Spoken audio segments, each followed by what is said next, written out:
كل آمن بالله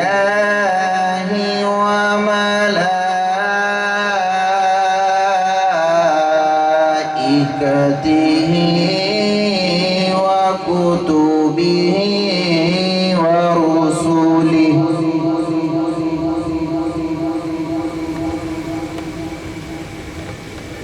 لا نفرق بين أحد من رسله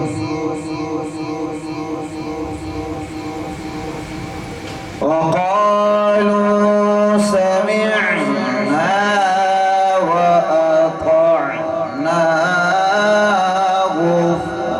غفرانك ربنا وإليك المصير.